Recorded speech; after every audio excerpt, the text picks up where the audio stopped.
Hello. I'd like to start tonight talking on the topic of ideology, the ideology of the West and the ideology of Russia. The topic of ideology, or a belief system, some guiding set of principles that define the way that a nation thinks or acts, is, when you think about it, incredibly powerful. An ideology that places the individual above all others will have different drivers and outcomes in the way that they interact with the world and interact with their citizens, to an ideology that puts the collective or the group above all others and suppresses the individual as just being part of a machine. The two most distinct examples of this in modern history probably are the United States with its democracy and liberty, and this belief that the individual is the most sovereign entity and should be respected in decisions made about the way that a state or a nation is run.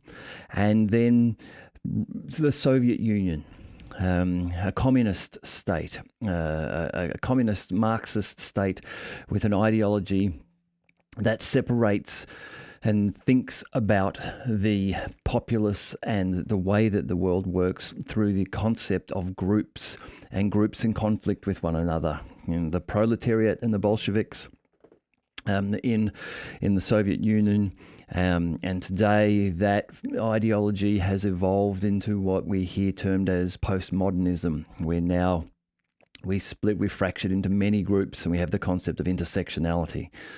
But just wanted to talk a little bit about this, because I think this leads to an upcoming challenge or problem that we have if we try to figure out how we get out of this conflict in Europe at the moment. And we need to be clear here that while this is called the Ukraine war or the Russian special military operation, this is a European conflict. If you look at the map, Russia it's massive. Look at Ukraine. Ukraine is a large state within Europe. And with nations like Poland and Germany and Romania being so closely involved already, this really is a European conflict, and it has the potential to go beyond the constraints of Ukraine, where, apart from a few drones that have been sent by Ukraine, a few periods of shelling in the region of Belgorod, a few attacks on the Kerch Bridge, where the conflict has been contained to within the borders of Ukraine, there is the real possibility, if we think ahead, of this moving out and engulfing Europe, drawing Poland in, drawing Lithuania and Latvia in, Moldova or Romania may get involved, and from there it could spill over into the Balkan states. This is the risk, or the point in time or in history that we've reached at this moment. And so, thinking a little bit about the ideology of the West, or how it was in the past. If we roll back to when the Soviet Union was around, the West could be defined as being a capitalist society, a free market society, a society with the belief that the individual and the individual rights triumph over all others. The Soviet Union at that time would be considered a communist nation, a centrally controlled economy, and one where a collective approach was taken, such that the group identity is more important than the individual identity. Now, these differences in ideologies, as we saw, led to very different paths for these two nations. America following along the modernist approach, developing well, becoming incredibly rich, and the Soviet Union ultimately faltering due to some of the inherent problems, particularly economic problems, but also human behavioural problems that exist within the socialist or Marxist ideology. The challenges that you have when you try to centrally control an economy and you lose the ability to determine prices. There is a channel on YouTube. I would suggest, if you're at all interested in this and haven't already turned off to watch something else, called Tick History, T-I-K History. There's a shout out to Tick. He does great videos. Please go and watch some of his, and particularly go and watch his one on public versus private. That will give you a good foundation in some of these areas, and then move into some of these hyperinflation videos. But Tick will give you some good background on the problems of a communist or socialist state, and the challenges they have with managing an economy, and why it will lead to shortages, and why it will lead to starvation over time. So clearly that had an impact on Soviet Russia. In 1991, Soviet Russia fell apart. But today, if we look at where the West is today and where Russia is today, interestingly, I think that those two states are far closer together in ideology than they were in the past. Much like a political spectrum of left and right, where we talk about centrist governments, or governments that are attempting to appeal to a centrist audience. They're looking for those people who have moved from the left to the right and more towards the centre, more balanced.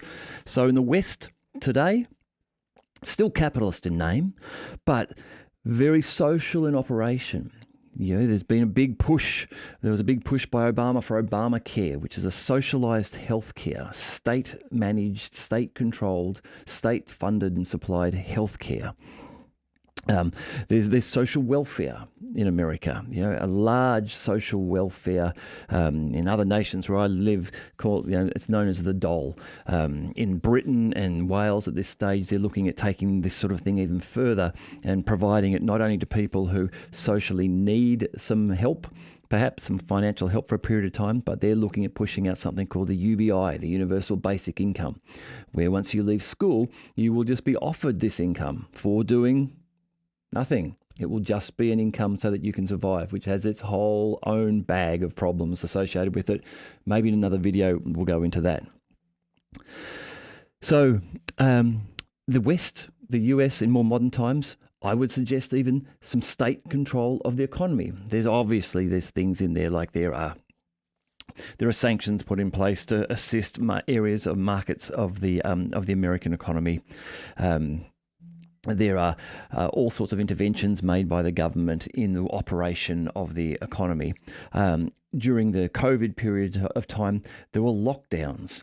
Now, lockdowns are an extreme example of state control of the economy. If you can control the economy to such an extent that you can shut it down through a lockdown, that is an example of state control of your economy.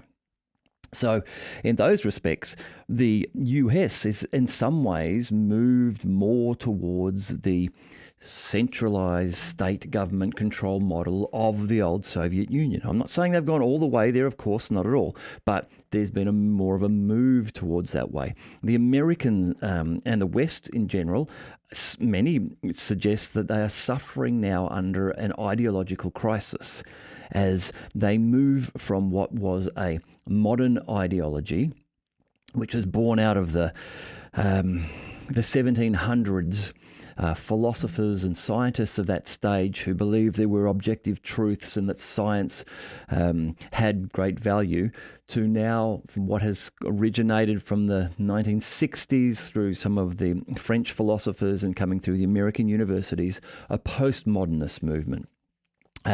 Which many people have demonstrated has its roots in Marxism and the ideology of that collective approach to the way that your population or your society must operate. So we're seeing that postmodernist alignment with what was the Marxist communism in Russia. And again, some people will say, "Oh, I'm completely mad. There's no parallels." But I think you will find that they come from similar areas, and that if postmodernism is allowed to grow over time and take a stronger control, that you will start to see more of the sort of tyrannical government activities as you would have seen in the Soviet Union. Now, Russia, not the Soviet Union, big changes in the 1990s. Russia now has a market-based economy. It's no longer a centrally controlled communist economy. The Russian Journal of Economics has estimated that just under 50% of Russian businesses are privately owned, and that about 24% of them are state-owned. So state being the government, state-owned in that at least or more, 50% or more of those businesses are owned by the state. Now, if you go and have a look at the state-owned businesses of Russia, yes, they are the big ones. There is still a lot of state ownership in Russia. Of course there is. However, in 1991, there was no private business and private ownership of the means of production, whereas now there is. So what I'm getting at here is that over the last 60 or so years, with the ending of the Cold War, the West and Russia have moved closer together on this ideological spectrum. Now, this itself causes a challenge. And it causes a challenge, I think, particularly for the West, because no longer are they so ideologically different. No longer can the West demonize Russia as being a communist tyrannical state where millions of citizens from the country will be murdered by their own ruling government. Now, Soviet Union, yes, that definitely happened in the past. Russia, that's not the case anymore. As I say, they have a free market economy to a large extent now. So for the West, it becomes more difficult to demonize Russia in the way that they did in the past. Russia has had communism. Russia doesn't want the group-based ideology anymore. Putin has even spoken about this not so long ago, talking about the postmodernist movement within the West and the problems that come from those group-based ideologies. So Putin's lived through communist Russia. He's seen what has happened. They don't want that back. They know the problems of that. So this means that Russia can no longer really be the boogeyman, the bogeyman for the US. And this means that China has to be, because America is or has developed into, it wasn't in the past, before World War II, it wasn't an interventionist nation. It liked to keep to itself, do its own thing to a large extent. Since World War II, that has changed. And America, because of that, has developed a large military industrial complex. It needs to be fed. It feeds lots of Americans. Many Americans work in that industry, and it makes lots of people very, very rich. So America needs war from an economic perspective, or at least parts of America need war. Some of these businesses, these very powerful businesses, need war to continue to make profits. So for America, this means that Russia perhaps can't be demonized in the same way as it was before, because ideologically, it's hard to demonize someone who's becoming more similar and more alike to yourself. Now, China is then the next target for the Americans. For them, it will be, and it's already starting, we're seeing this, the demonization of China. China is the peer competitor for the United States. Russia hasn't been. Russia was falling out of superpower position, although people now are starting to suggest that maybe Russia is demonstrating it's moving back to be that third superpower along with the US and China. Certainly, elements of the Russian economy seem to be doing well. Employment is looking very good in Russia at the moment, which is because Russia is moving to a war footing. Russia recognizes that in the future, beyond the current dispute just with Ukraine, it may need to prepare itself for a much larger fight, a fight with all of NATO and the West. And we'll come to some of that in a moment. So Russia is becoming stronger. The sanctions that have been applied to Russia have definitely had an impact, and certainly they've had an impact on Western nations and nations that have enforced those sanctions in that they can no longer trade with Russia. So they're either unable to receive goods from Russia they would have in the past, like Germany no longer being able to get oil and gas from Russia, at least not directly, now restricted to obtaining it through opaque indirect routes, through perhaps like oil being purchased by China and then mixed with some Saudi oil and then no longer considered to be Russian oil and so able to be sold into Europe.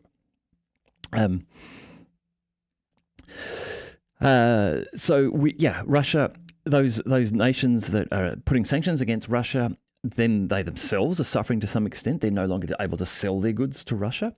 But Russia has pivoted, and we've seen a lot of information from this over the last year, where sales of oil to India have reached new levels, deals with African and Latin American nations are growing, and trade with China is growing. Now, it makes sense that China and Russia would trade more. They're neighbours. They sit next to each other on the map. But this has been forced. So while the intent of the West may have been to hobble or cripple and destroy the Russian economy, that doesn't seem to have occurred. Just last week, it's been reported that Russian oil, Ural oil, is selling at over the $60 a barrel limit that the West had tried to enforce. So Russia is growing stronger.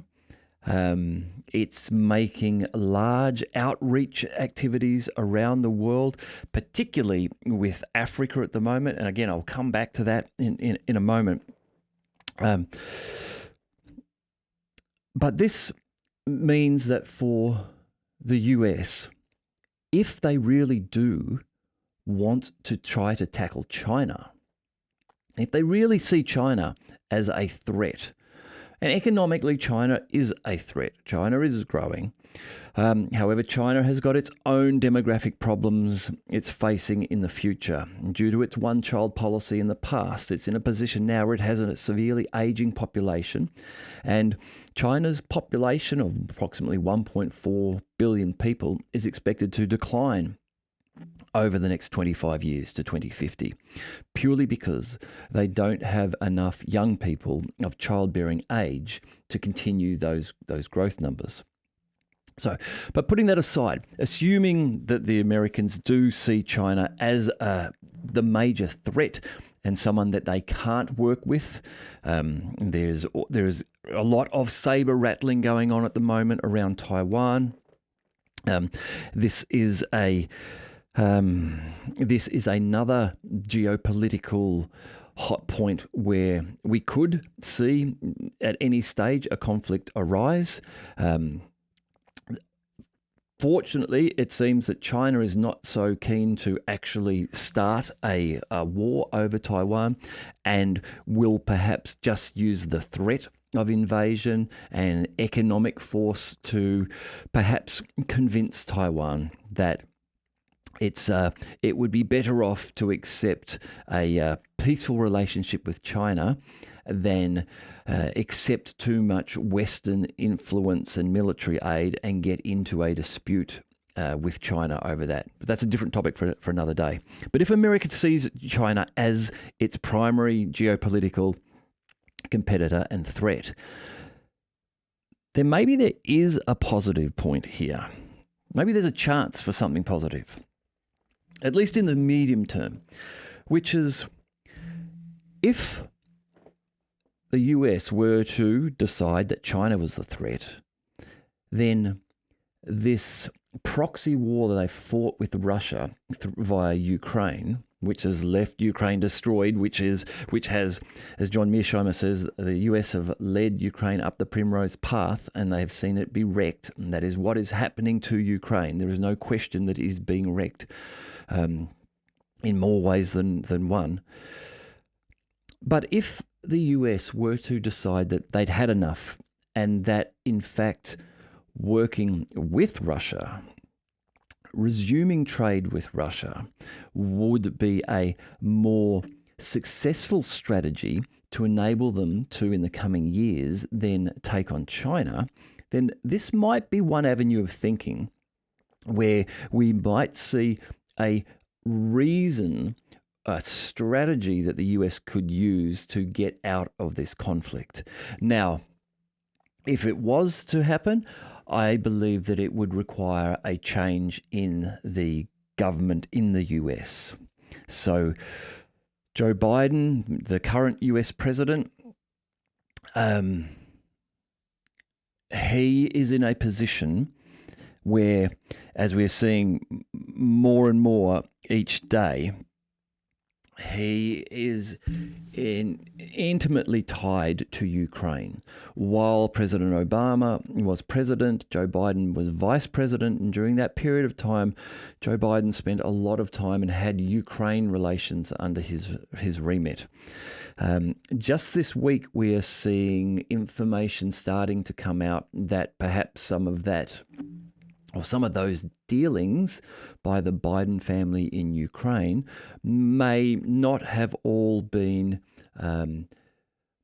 completely above board and solely in the interest of the United States citizens and taxpayers, as it should have been. I'm sure many of you are very aware of the Hunter Biden activities, the Burisma dealings. There is a House Oversight Committee today which has had testimony from one of Hunter Biden's ex-business partners, talking about how Hunter would allegedly use Joe Biden's influence to influence people and business deals that were going on there. More of this will come out. And this has reached such a level that there are ongoing calls and beginnings of investigations into an impeachment inquiry for Joe Biden. So I think that Biden would have to leave before this became a possibility. But if we just think about what's happening with Russia, entities like BRICS at the moment, where BRICS is growing, there are reportedly 20 nations that have indicated interest in joining the BRICS group.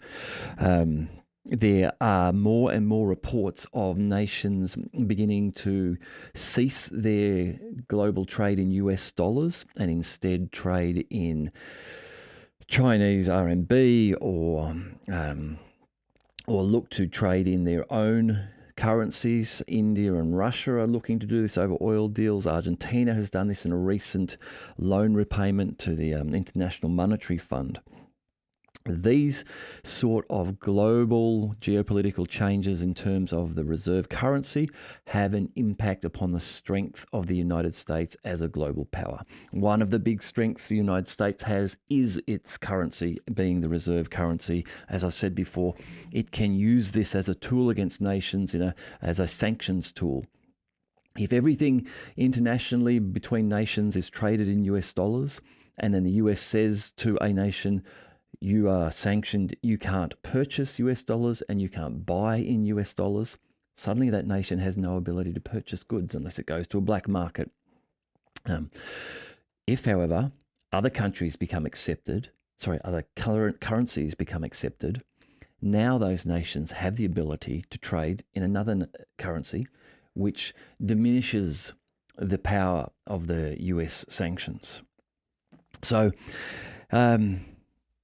a prolonged dispute with Russia, where the US never really moves on to a proper war footing, and that right now the US can't move to a proper war footing because it isn't engaged in the war. It isn't threatened in the war because it doesn't have its boots on the ground. It's still fighting a proxy war through Ukraine. For the US to really get the commitment from its constituents to allow it to move to a war footing, to allow for those sort of wartime legislation to be reactivated and enforced, then the United States itself would need to be under some sort of existential threat. And it's not there at the moment. So that won't happen, which puts the US at a disadvantage against Russia, which is moving to a real war footing. Russia is undergoing mobilization. Russia has been undergoing this stealth mobilization of 10,000 recruits per week, 40,000 new recruits per month. However, there has this week been a bill put to the Russian State Duma by the chairman for the Defense Committee, Andrei Kartapolov, where he has asked, amongst other things, to raise the conscription age from the age of 18 to 27 to the age of 18 to 30. Now, there is an annual, this conscription is slightly different to the mobilization. The conscription happens twice a year in Russia, where men of a certain age falling into that bracket are required to perform their 1 year of military service. Twice a year, men of that age are contacted and required to come in and start their military service. Now, amongst this that was discussed by Kartapolov in this speech to the Duma and this presentation of a bill, there were other topics related to a mobilization and changes in legislation. Things like if you are put onto the draft list to be mobilized, then previously there was a 7-day period in which you could not travel from when you were notified that you had been put on that list. So there was 7 days in which you couldn't, so 7-day period after which you could not travel. So this was a window which would allow people who wanted to avoid the draft, the mobilization or conscription, to within that 7-day period to leave the country if that was an option for them. Now that is being removed. So now not only are you not allowed to travel from when you have been told that you need to appear for mobilization, but in fact you are not allowed to travel from the time that you are put onto that list, even prior to you knowing that you're on that list. So the Russians are tightening up their ability to mobilize. They're also, the Russian Sports Federation has recognized two interesting sports, drone racing, FPV, so that first-person view, drone racing where you wear a set of goggles and you control the drone and you see what the drone is seeing as it's flying, so you're able to control that drone over long distances. It's not like flying a remote-controlled plane where you watch the plane and fly it via watching the plane. In this case, the eyes are in the drone and you see what the drone sees. FPV racing has become a recognized Russian sport, and so is laser tag. Now, for those of you who don't know, laser tag is this like a paintball type of game where you are given replica guns which fire lasers, you wear targets, and you work through urban areas. So companies will make these for entertainment where they'll set up an urban environment with stairs and different levels and rooms and lights on and off and all sorts of hazards and obstacles to get around, and you form teams. And one of your team's objectives is to defend an area, and the other is to conquer it and take that area. So the Russians, in moving to a war footing, have recognized that the big game changer that everyone has been looking for in the Ukraine war is the use of drones, and specifically these FPV drones. More than anything else, the ability to be able to have a person safely ensconced back from the front line, flying a $500 drone into a $10 million tank and destroying it is a game changer. The Russians have recognized this and are positioning themselves so that in a year's time, they will have 1 million competitive level drone flyers. And in 2 years' time, they'll have how many? 10 million, 15 million people in Russia who will pick this sport up because it will be promoted and supported and you're given good prize money if you win. So people will play it. It's a fun thing to do anyhow. And the same with laser tag. they will have people then, like a large mass of their population, who have been supported in playing laser tag, who have now been trained in tactical military operations in terms of urban area infiltration and storming urban environments, which is the area that we have seen so much of the contested fighting in Ukraine occur. While there has been a lot of fighting in Ukraine over large fields, and we see movements along tree lines where artillery is attacking armoured vehicles, once the forces make it to a city or township, then it becomes urban fighting, and it's from building to building to building. If you saw any of the footage that came out of the fighting over Bakhmut, it was incredibly intense, room by room, level by level fighting. So the Russians can move to a war footing. They're already moving their production of munitions, machinery and equipment for war to 24/7 production schedules. They're increasing the amount of production that they can do in the area of military production. Russia has made the commitment and is moving to a war footing. The US can't yet. And it's the same for many of the NATO nations. They just will not be able to convince their population that they should commit to such strict restrictions and budgets and privations to move to a war footing. Some of the nations may get closer earlier, depending on what happens. Poland, perhaps, Lithuania, Romania, perhaps, because they border Ukraine and may feel more threatened. Lithuania, Latvia, and Poland, because they border on Belarus and Russia, they may at an earlier stage move more towards this. But again, even if they do that individually, they then run the risk of becoming the next Ukraine, where they might be the sole nation that has to go and fight Russia, where Russia has already geared up. So the US doesn't want a prolonged fight with Russia. As much as they would like to weaken Russia, and I think there was just a miscalculation. They underestimated Russia's capabilities. They perhaps underestimated Russia's intentions. John Mearsheimer gives a great logical overview of this.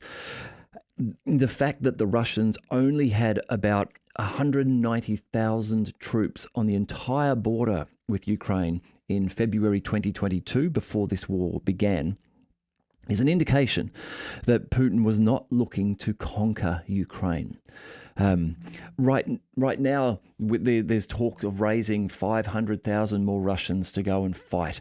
Mearsheimer talks about when Poland was invaded by the Nazi Germans and by the Soviet Union in the Second World War, that there was a combined total of, I think, around 1.5 million invading forces there in an attempt to take Poland. 190,000 is just not enough to take Ukraine on their own. And from that, we can deduce that Putin's intent at that time wasn't to take Ukraine. But Putin's intent has changed with time, as he has been unsuccessful in being able to convince Zelensky to negotiate with him, which it appears almost happened in March of 2022, where Zelensky almost had pen to paper. Now, that apparently was very close to negotiation. Now, there were some things still to be worked out to do with the Donetsk and Luhansk regions and whether they would be independent or how that would be managed. But had that been managed, there would be hundreds of thousands of Ukrainians alive today, which are not. So I think Putin's intent has changed, definitely, and the US may have underestimated and looked at Putin and thought, well, maybe all he can amass is an army of 190,000. We can use the NATO-trained forces that we've been training since 2014 in Ukraine. And note that Jens Stoltenberg, the Secretary General of NATO, has come out and admitted this today, that they have been training, NATO has been training Ukrainian forces since 2014. There's a lot of evidence on this if you look around for it. They thought they could have taken the Russians on and won. However, the Russians very quickly, it appears, recognized, once the negotiation was taken off the table after Boris Johnson traveled to Kiev and spoke to Zelensky in March of 2022, that they were in for a real fight, and they have seen it as an existential threat, and so they have moved to a war footing and have geared up for this fight. The Americans haven't and aren't able to, and so they're going to want to get out of this at some stage. And the closer we get to the conclusive proof that the Ukrainian offensive has failed, the closer we get to December, when allegedly Joe Biden has said to Zelensky, if you don't demonstrate success within that time, and good, strong success, then our aid to you will begin to tail off. If we don't see something happen before October, when perhaps physically the ability for Ukraine to progress will be limited by the rains, by the mud season that comes to this area of Ukraine. If we don't see those things happening in the next few months, then the US is going to want to get out of this fight. Now, it's going to want to try to find some way to save face. As I say, they might pivot and go, China is the real threat. We want to be friends with Russia again. Things like that can happen. Stranger things have happened in politics. But they will want to get out of there. And another reason which is leading to this is that Joe Biden has an election in November 2024. So if Joe Biden gets into 2024 and things are going badly in Ukraine, if Abrams have been sent there, now at this stage, the Abram tanks, the American tanks, aren't in this fight. And so the US haven't had to deal with the PR problems that the Germans have with the unceremonious destruction of many of the Leopards that were sent there. Remember, the Leopard 2s were considered to be one of the best tanks on the planet, and they have been chewed up in Ukraine. The British are so scared of this that the Challenger tanks they've sent to Ukraine, allegedly MI6, have said to Zelensky that the Challengers are not to front columns. They are to be held back.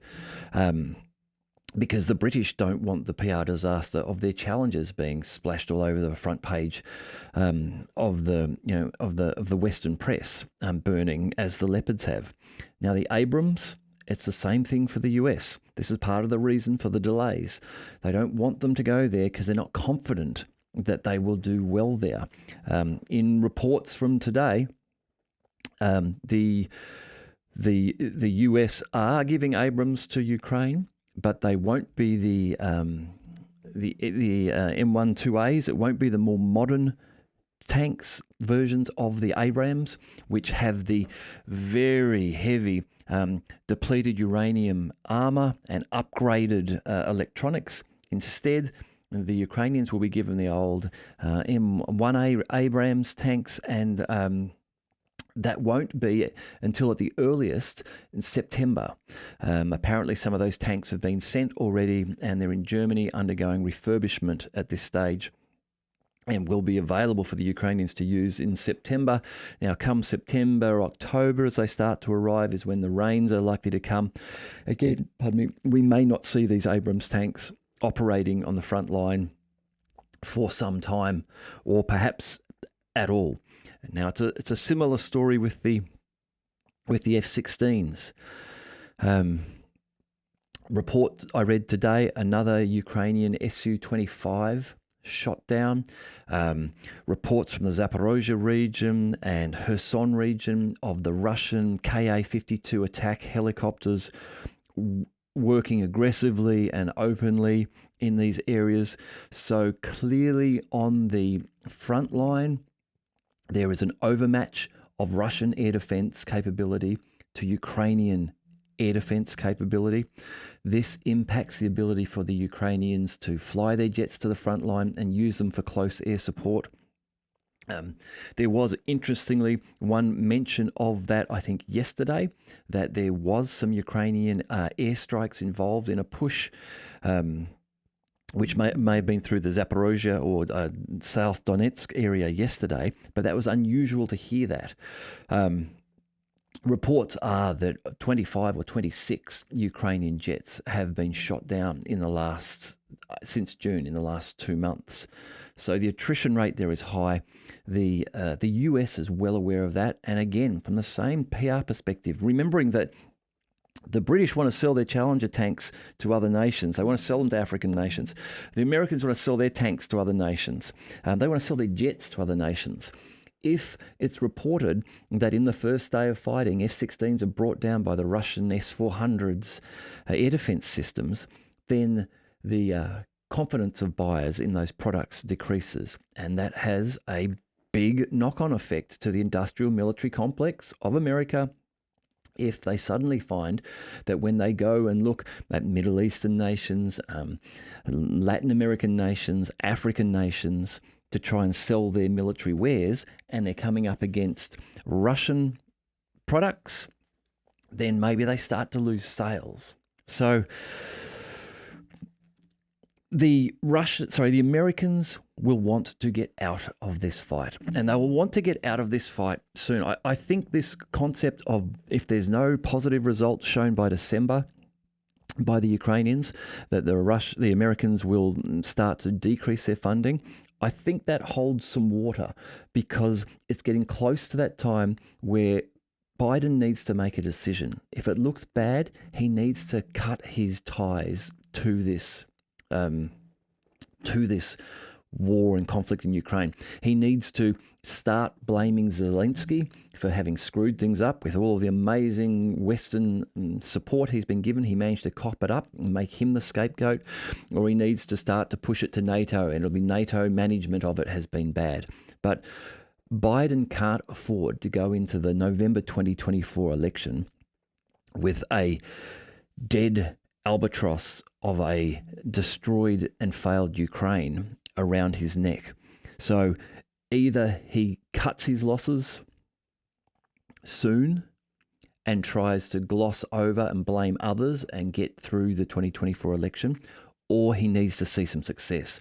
Now, there was a report I read today that success needs to be demonstrated in land claimed back, that the ideas of, for example, a false flag attack on the Zaporozhye nuclear power plant, something like that, which would demonstrate that Russia was bad, wouldn't count as success. In the reporting I saw, there were talks that allegedly British intelligence had been involved in working with the Ukrainians on activities or plans for things like that, if they were to be enacted, much in the same way that British intelligence were reportedly involved in the Kerch Bridge attack. Anyhow, fortunately, this apparently has been ruled out by Biden. Something like that won't be deemed success. Success is really what success is. Success is making your way to the Sea of Azov and taking Crimea hostage, so we've got something to negotiate with.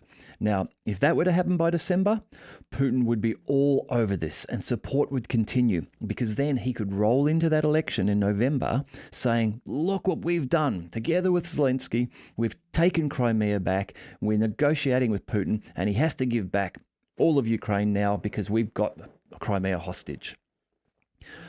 But if Crimea doesn't get taken hostage, then Biden's only other route is to get out. Realistically, it's to get out.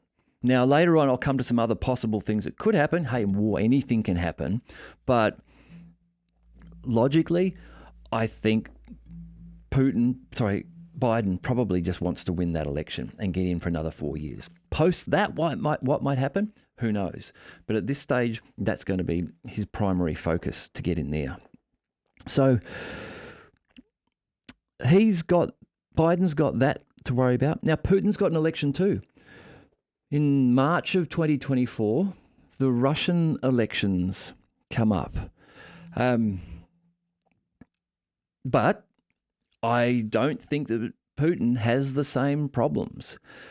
By all accounts, apart from some very pro-Western accounts, Putin has good approval ratings in Russia. Now, Biden doesn't. Biden's approval ratings are dismal. They're in the 30s, they're low. Putin's are in the 60s and 70s. Now, again, depends on whether you believe that or not.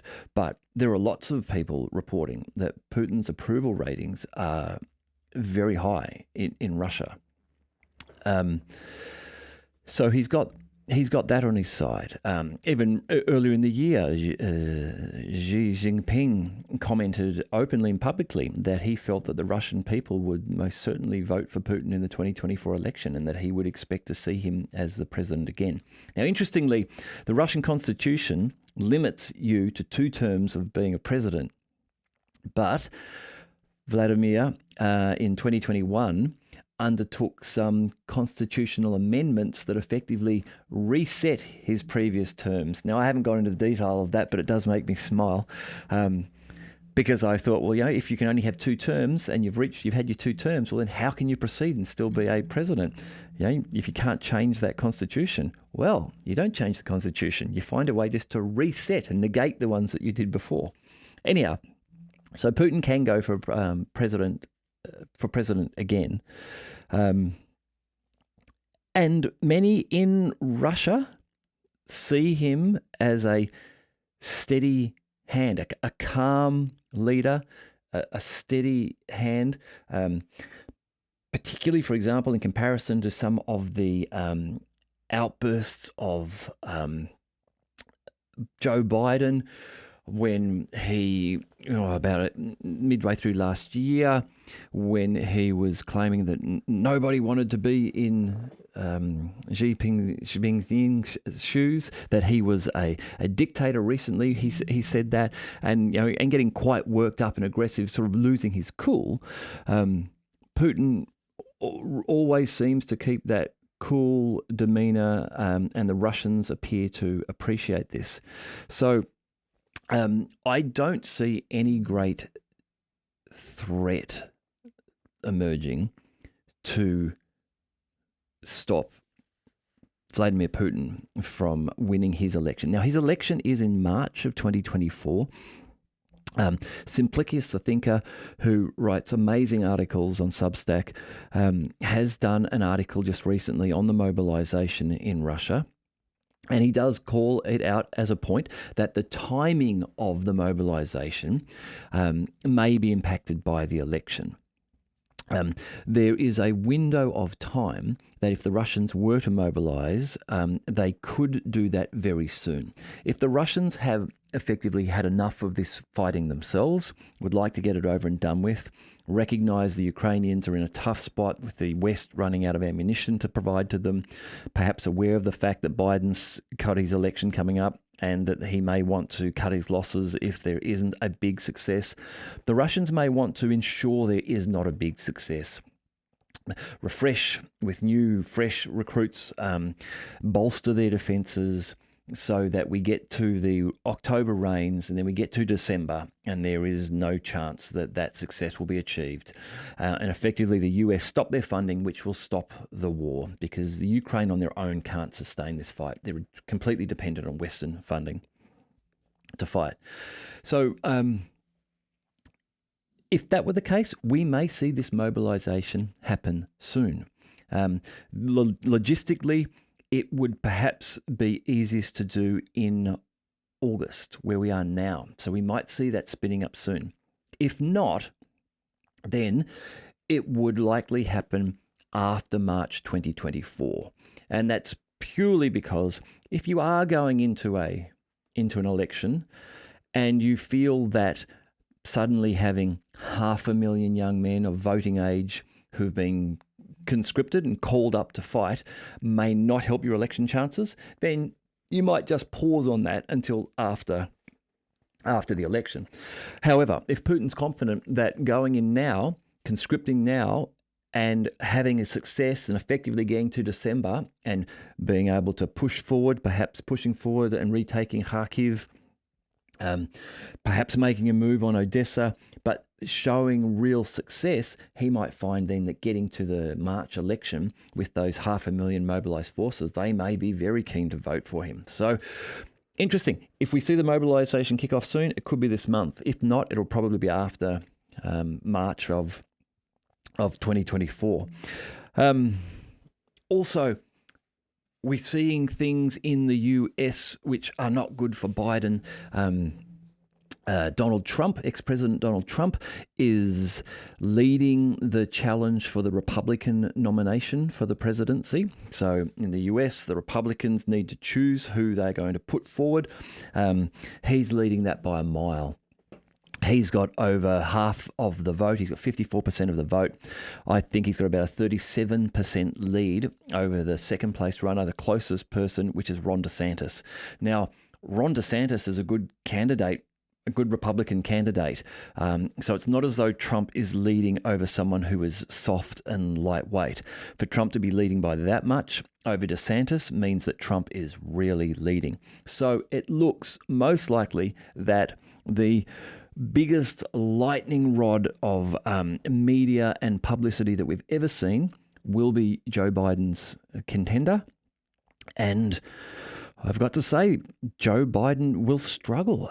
We see so much video evidence of him apparently suffering from either micro strokes or dementia in his inability to figure out which way to leave a stage. He's walking off stage and forgetting to have signed a document that he had sitting in front of him that he was there to sign. His hand-holding incident with Modi when the Prime Minister of India, Modi, was in the States, where he continued to hold Modi's hand when Jill, his wife, was trying to hold his hand. All very sad, somewhat embarrassing, and doesn't convey strength for, or the strength that I imagine you would need to compete with Trump. So, and as I mentioned earlier, ongoing pressure now to impeach Biden over his dealings in Ukraine. So if Biden's going to stay, I think that we might find that he will cut his losses on Ukraine, and that in early 2024, the war, at least one side of the war, will stop. The funding to the Ukrainians will stop. The Ukrainians will then be pushed back as far as the Russians wish to push them. Hopefully somewhat bloodlessly, that they will just retreat and allow the Russians to get to what I imagine will be to the Dnieper, and then the Russians will take the east of Ukraine and Odessa, and will then negotiate with the US about what happens with the remaining part of Ukraine, the western oblasts. And what's perhaps most likely to happen there is it will be negotiated that they will remain neutral. They will not join NATO, and Russia will look to put in a Russian-friendly government in the west of the Ukraine to ensure that, at least for a period of time, what remains of Ukraine does remain neutral and stays out of NATO. Now, what will actually happen to that nation after this war? I mean, who knows? That's a topic for another day. So where might things go here? There's a number of scenarios that could happen. So as I've talked here, the October rains could come. Perhaps the West will continue to support into next year. Maybe they will continue to support, and we'll find that Ukraine will go on the defensive relatively soon. If they run out of shells, they're going to have to do that anyhow. And then we may, if Western support continues, find that the Russians will just grind against the Ukrainians slowly until they or the West give up. Or if as I said before, if the West pulls their funding out, then that grinding will happen very rapidly across to the Dnieper. So that could happen. The Ukrainians could break through. They could break through to the Sea of Azov. Hey, with war, anything could happen. Who knows what might be happening here? There are always opportunities for some real game-changing event to occur. If you remember a couple of months ago when Air Defender 2023 was on in Germany and Romania, there were 200 plus state-of-the-art NATO jets in the air there. had I been Zelensky, I would have been looking to find a way to get those jets to help me fight at that stage. Now, it didn't happen, but something like that could happen and maybe being planned. So it's possible. Ukraine breakthrough. They get past Robotny, they get down to Tokmak, they take Tokmak, they punch a channel down, they get to Melitopol, they send in reserves, they strengthen that corridor, they make it to the Sea of Azov, and they hold the Russians off, and they negotiate. They say, we own Crimea now, they're ours. However many Crimeans are in here, many of them are Russian, they're now our hostages, so you will negotiate with us. And we get to some sort of a cold peace after that. That's possible. Other options, what else could happen? Poland could enter the fight, either through false flag or through their own desire or through some accident. The Polish are run along the Belarus's western border. The Poles have been sending troops to their northern border, which borders with Lithuania, along the Suwalki Gap. The Russians have sent Yevgeny Prigozhin and his Wagner fighters to Belarus. They are reportedly keen to go on an excursion into Poland to give Poland a blood nose. Anything could happen which could draw Poland into the fight.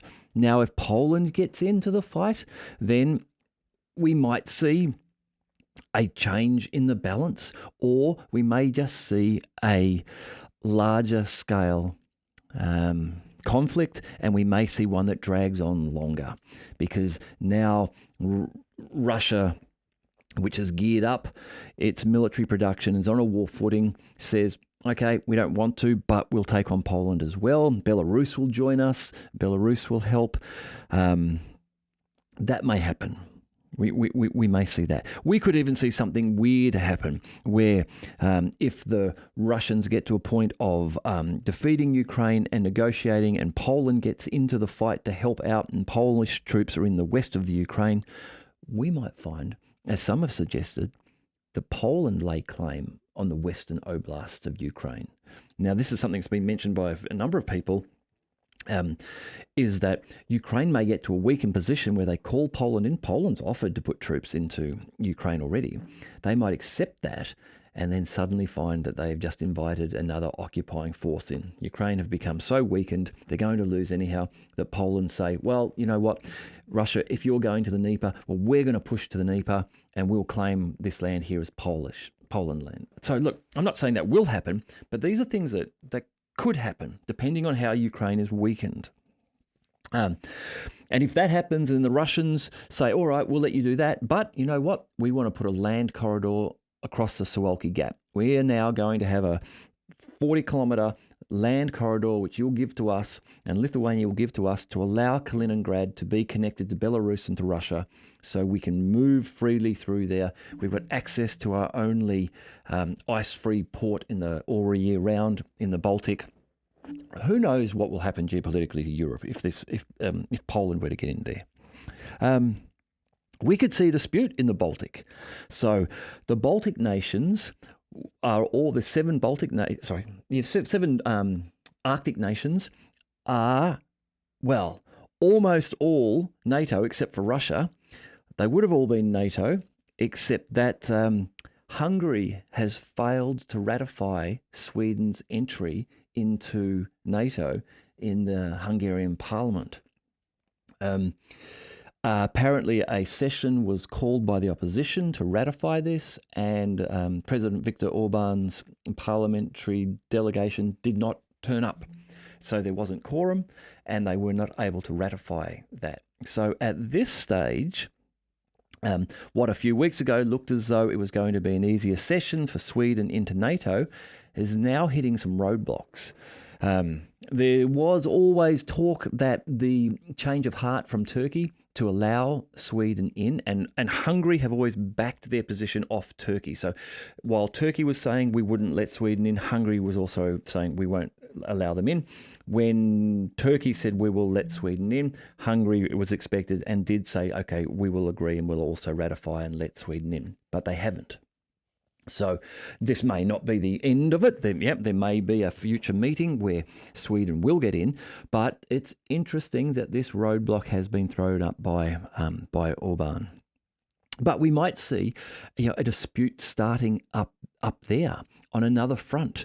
Finland, Estonia, and Latvia might all decide that they want to get into it. They'll start a new front out there, and they'll start to stretch the Russians.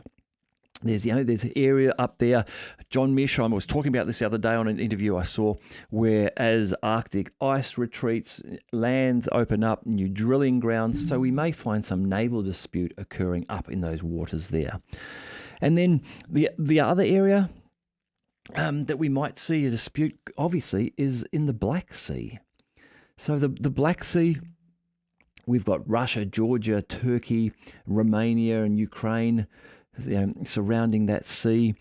Turkey with the Bosphorus Straits, and the Dardanelles, which are the only way that you can get from the Mediterranean into the Black Sea.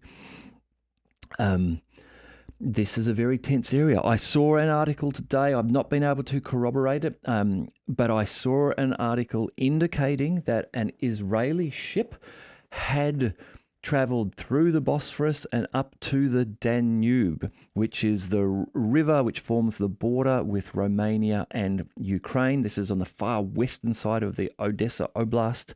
And as you travel up, the Danube, you get to Reni, the port which was attacked by Russian drone strikes a week ago, right on the border with Romania.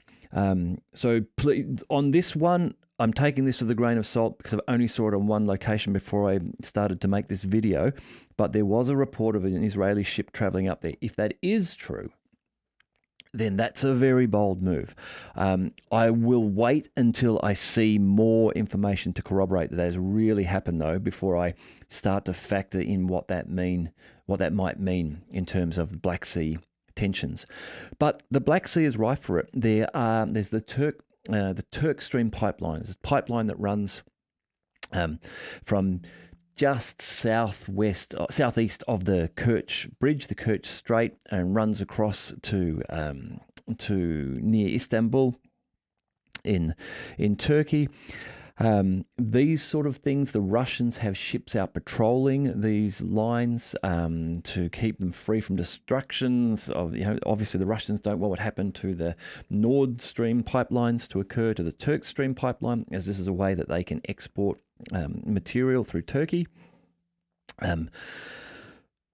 That's another area. Something might happen there. Something could kick off there. The Snake Island was bombed again by the Russians just a few days ago. The Ukrainians were setting up some sort of equipment there. Now, what it was, I don't know. Perhaps it was thought to be some forward base to try to enact another attack on the Kerch Bridge.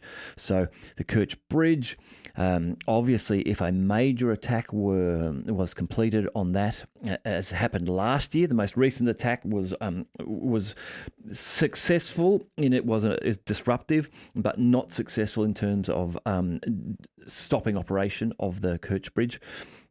But a successful attack there, which has become harder now, as I've seen reporting today of the Russians putting large anti-shipping buoys and defences around the bridge. But clearly the Russians are concerned about that. So an attack on that, some Storm Shadow missiles that make it through, that could inflame things. We may see things happen there. Even something happening with Turkey. If Turkey were to get in this dispute, Turkey has a very large army and navy. So the Black Sea is another area that we might see something going on in the future. If my earlier suggestion that the end of this year, December, might see a natural tailing off of the offensive doesn't occur. Right, just a little bit of just a quick talk on what's been happening in terms of the battle update. Look, overall, and today I've tried to look back a little bit at more of a overall strategic, holistic, geopolitical view, and not just focus in on the tactical, town by town, metre by metre battle activity. And to be honest, for all of the claims of capture of land and successful advances by both sides over the last 2 or 3 weeks, in terms of land captured, it has been very, very small. There's been no major change on the battle line in the last 24 hours.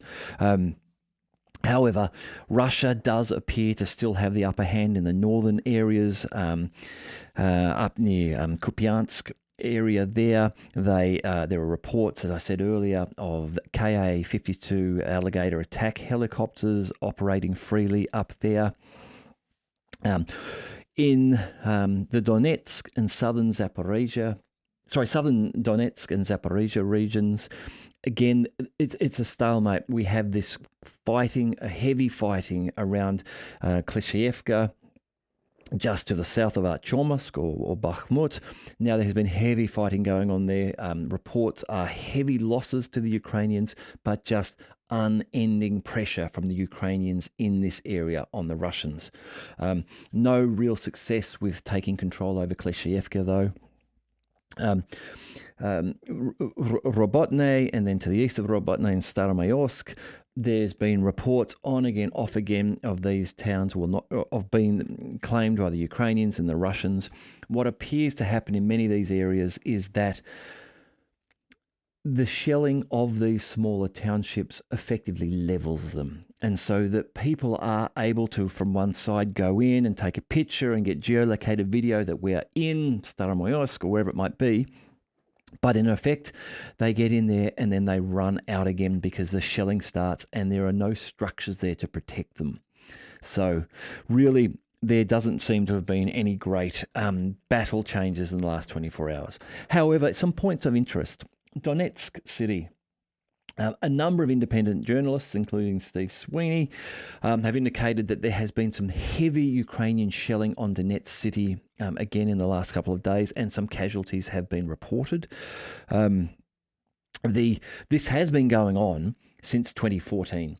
Eva K. Bartlett and Patrick Lancaster have been reporting on this for years, the ongoing shelling of residential areas in Donetsk city. This is occurring primarily from Avdiivka, which is just outside of Donetsk city.